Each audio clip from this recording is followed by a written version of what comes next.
Logos kiss 2025 part 2 ന്യായാധിപന്മാരുടെ പുസ്തകം 12-ാം അധ്യായം. എഫ്രൈംകാർ യുദ്ധത്തിനൊരുങ്ങി. അവർ സഫോണിലേക്ക് ചെന്നു. ജെഫ്തായോട് പറഞ്ഞു, അമ്മോന്യരോട് യുദ്ധം ചെയ്യാൻ നീ അതിർത്തി കടന്നപ്പോൾ നിന്നോടൊപ്പം വരാൻ ഞങ്ങളെ വിളിക്കാത്തത് എന്തുകൊണ്ട്? നിന്നെയും നിന്റെ ഭവനത്തെയും ഞങ്ങൾ അഗ്നിക്കിരയാക്കും. ജെഫ്ത അവരോട് പറഞ്ഞു, ഞാനും എൻ്റെ ജനവും അമ്മോന്യരുമായി വലിയ കലഹത്തിലായി. ഞാൻ നിങ്ങളെ വിളിച്ചപ്പോൾ അവരുടെ കൈകളിൽ നിന്ന് നിങ്ങൾ എന്നെ രക്ഷിച്ചില്ല. നിങ്ങൾ എന്നെ രക്ഷിക്കുകയില്ലെന്ന് കണ്ടപ്പോൾ ഞാൻ എൻ്റെ ജീവൻ കയ്യിലെടുത്ത് അമ്മോന്യർക്കെതിരെ ചെന്നു. കർത്താവ് അവരെ എൻ്റെ കയ്യിൽ ഏൽപ്പിക്കുകയും ചെയ്തു. എന്നിട്ടിപ്പോൾ നിങ്ങൾ എനിക്കെതിരെ യുദ്ധം ചെയ്യാൻ വരുന്നു. ജെഫ്ത ഗിലെയാദുകാരെയെല്ലാം ഒന്നിച്ചുകൂട്ടി എഫ്രൈമിനോട് യുദ്ധം ചെയ്തു. ഗിലെയാദുകാർ എഫ്രൈമിൻ്റെയും മനാസയുടെയും ഇടയിൽ വെറും അഭയാർത്ഥികളാണെന്ന് എഫ്രൈംകാർ പറഞ്ഞതുകൊണ്ട് ഗിലെയാദുകാർ അവരെ തകർത്ത് കളഞ്ഞു. എഫ്രൈംകാരോട് എതിർത്ത് ഗിലെയാദുകാർ ജോർദാൻ്റെ കടവുകൾ പിടിച്ചെടുത്തു. എഫ്രൈമിൽ നിന്ന് ഒരു അഭയാർത്ഥി എപ്പോഴെങ്കിലും ഓടിപ്പോകുമ്പോൾ അക്കരയ്ക്ക് പൊയ്ക്കൊള്ളട്ടെ എന്ന് ചോദിച്ചാൽ, നീ ഒരു എഫ്രൈംകാരനോ എന്ന് ഗിലെയാദുകാർ ചോദിക്കും.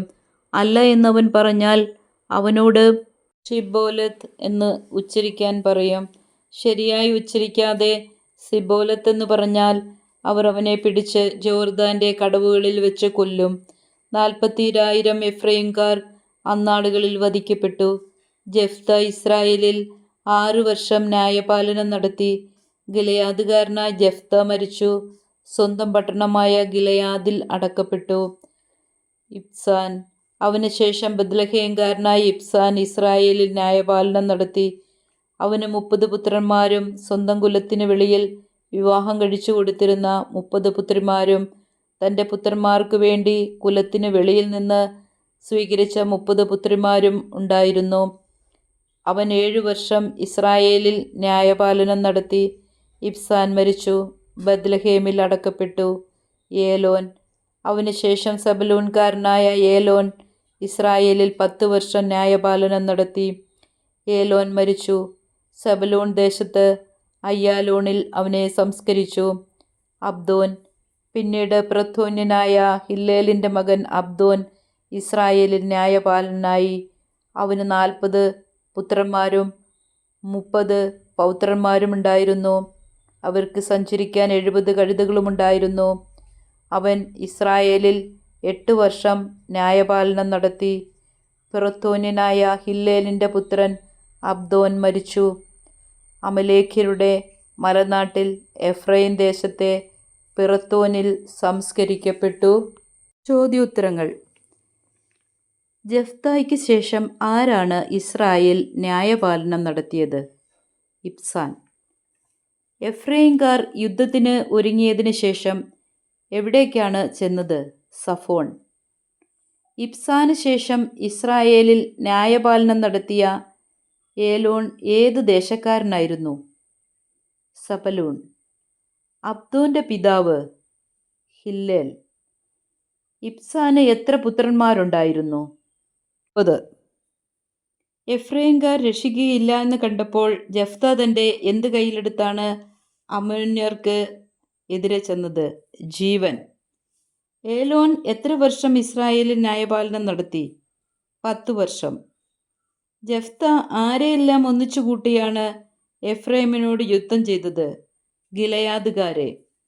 എഫ്രൈമിൻ്റെയും മറ്റേതു ഗോത്രത്തിൻ്റെയും ഇടയിൽ വെറും അഭയാർത്ഥികളാണ് ഗിലെയാദുകാർ എന്നാണ് എഫ്രൈംകാർ പറയുന്നത്.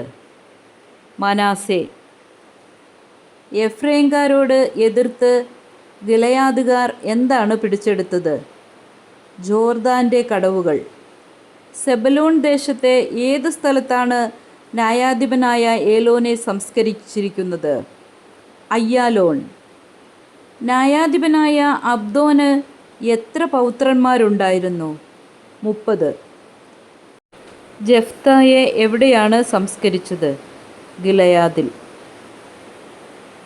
താൻ എഫ്രൈംകാരൻ അല്ല എന്ന് ഒരു അഭയാർത്ഥി പറഞ്ഞാൽ അവനോട് എന്ത് ഉച്ചരിക്കണമെന്നാണ് ഗിലെയാദുകാർ പറയുന്നത്? ഷിബോലത്ത്. ഇബ്സാൻ എത്ര വർഷമാണ് ഇസ്രായേലിൽ ന്യായപാലനം നടത്തിയത്?